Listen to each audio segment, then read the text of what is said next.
8ኛው ሳምንት ሆሳዕና ነው።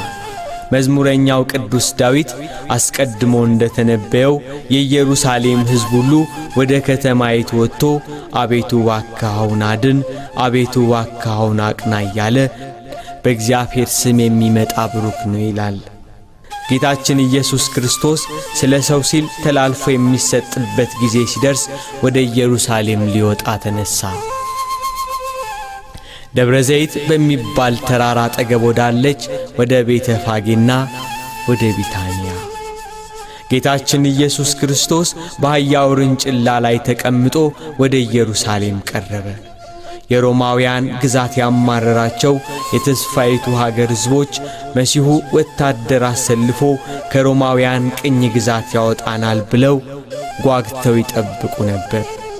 የኢየሱስ ክርስቶስ ተአምር የደረሳቸው ድንቅ ሥራውን የሰሙ ከበረከተው ኅብስት የተቋደሱ ፊቱን ማየት የናፈቁ ቃሉን መስማት የጓጉ ሁሉ ወደ ኢየሩሳሌም ሊቀበሉት ወጡ።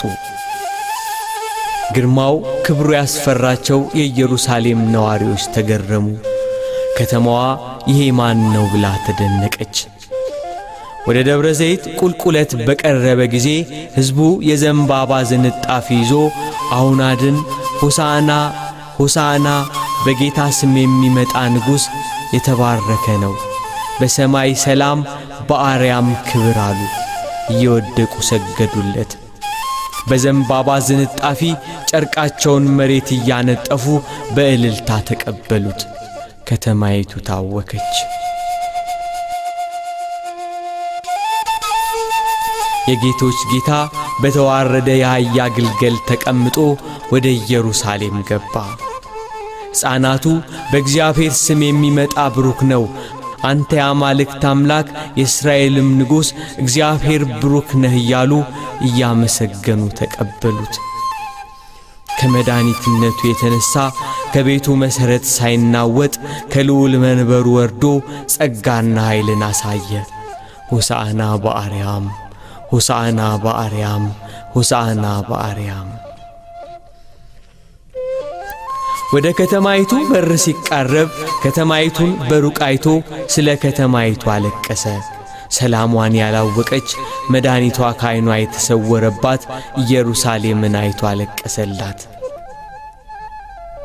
የመጎብኘትሽን ዘመን የመዳንሽን ምስጢር አላወቅሽምና ብሎ አዘነላት። ሕዝቡ ዙሪያውን ከቦት ከተማይቱ በሕዝብ ብዛት ተጨናንቃ ሆሳዕና እያሉ እየጮኹ ጌታችን ኢየሱስ ክርስቶስ ስለ አዳም በደል ስለ ሰው ልጆች ኃጢአት ለመስቀል ሞት ተላልፎ ወደሚሰጥበት በመስቀል ወደሚነግስበት ወደ ኢየሩሳሌም ገባ። ሆሳዕና በአርያም ቅዱስ ዳዊት እንደዘመረ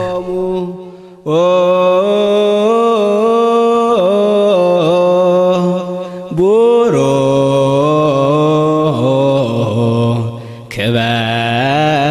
ክበሉ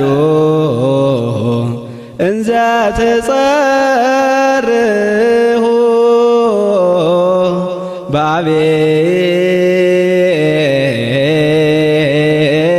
በአብየ